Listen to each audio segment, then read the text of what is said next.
हम ये ऐलान करने जा रहे हैं कि पाकिस्तान तहरीक इंसाफ की आज़ाद सपोर्टेड जिनको आज़ाद कैंडिडेट कहा जाता है वो हम बाज़ाबिता तौर पे इनकी सुन्नी इत्तेहाद काउंसिल को असम्बली में ज्वाइन करेंगे और उसके प्लेटफार्म पे हमारा ये हम जमा करने जा रहे हैं। इलेक्शन कमीशन के मुताबिक हमारा क्लेम यही है कि पाकिस्तान तहरीक इंसाफ की नेशनल असम्बली में 180 की सीटों पे हम जीत चुके हैं,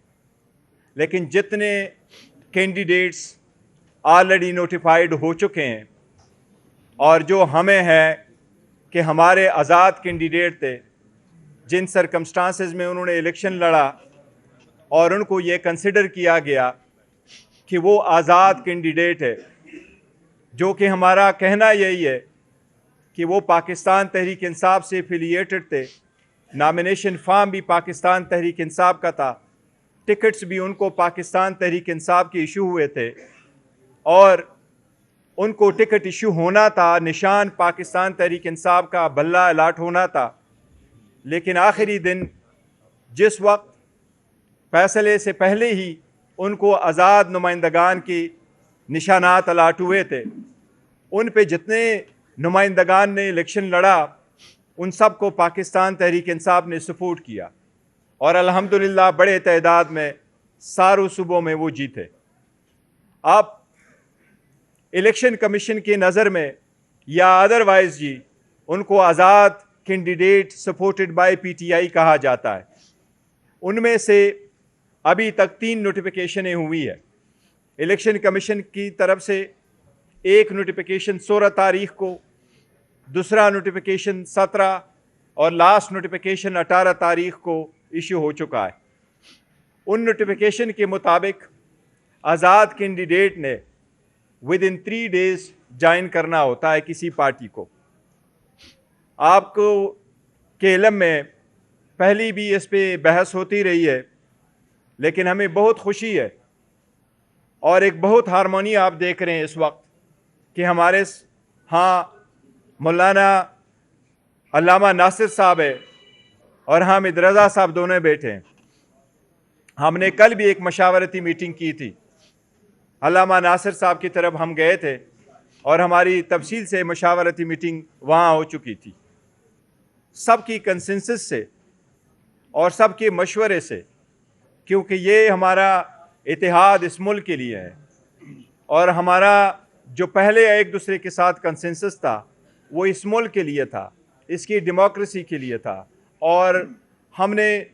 इस सख्त हालात में एक दूसरे को कंधा देना था ताकि हम आईन और कानून के मुताबिक आगे बढ़े। अब जबकि आज़ाद कैंडिडेट है हमारे, वो चाहे प्रोविंशियल असम्बली में पंजाब के, चाहे वो प्रोविंशियल असम्बली केपीके में है, चाहे वो नेशनल असम्बली में है। अब कंसेंसस के साथ हमारा ये फ़ैसला हो चुका है कि हमारे कैंडिडेट्स वो नेशनल असम्बली में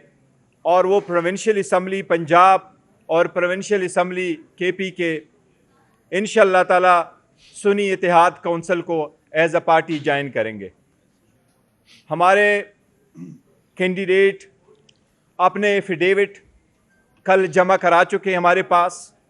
और आज मैं इन सब की कंसेंट के साथ और उनकी शुक्रिया अदा करते हुए कह रहा हूँ कि हम ये ऐलान करने जा रहे हैं कि पाकिस्तान तहरीक इंसाफ की आज़ाद सपोर्टेड जिनको आज़ाद कैंडिडेट कहा जाता है वो हम बाज़ाबिता तौर पे इनकी सुन्नी इत्तेहाद काउंसिल को असम्बली में ज्वाइन करेंगे और उसके प्लेटफार्म पे हमारा ये हम जमा करने जा रहे हैं इलेक्शन कमीशन के मुताबिक। उसकी एक रीज़न है और रीज़न यही है, जिस तरह मैंने ज़िक्र किया कि पाकिस्तान तहरीक इंसाफ की वो सपोर्टेड कैंडिडेट है, लेकिन कानून के इस्तबार से, चाहे वो आर्टिकल 51 ऑफ द कॉन्स्टिट्यूशन है, चाहे वो इलेक्शन एक्ट है, चाहे वो इलेक्शन रूल्स है, उनकी जिस तरीके से पहले इंटरप्रिटेशन की गई थी वो हमेशा ऐसी इंटरप्रिटेशन की गई जो पाकिस्तान तहरीक इंसाफ जाती रही है। इसलिए आपको मालूम है कि नेशनल असम्बली में 70 रिज़र्व सीटें मौजूद हैं। इसी तरह पूरे मुल्क में 227 रिज़र्व सीट्स है। ये सीटें मिलती हैं उन सिर्फ पॉलिटिकल पार्टीज़ को। इसलिए अपने रिज़र्व सीटों को प्रोटेक्ट करने के लिए, अपने मेंबरान को वो कवर देने के लिए ताकि पार्टी इंस्ट्रक्शन की पाबंद हो, हमारा आपस में एक फॉर्मल मुआहिदा भी हुआ है और हमारे कैंडिडेट उसके पेश नज़र सारे के सारे इंशाअल्लाह ताला वो ज्वाइन कर चुके हैं और वो डॉक्यूमेंटेशन हम आज इलेक्शन कमीशन के सामने इंशाअल्लाह ताला पेश करेंगे। और इलेक्शन कमीशन से बाज़ाबिता तौर पर आज एक लेटर के ज़रिए हम एक दरख्वास्त कर रहे हैं कि हमारे नेशनल असम्बली में, चाहे वो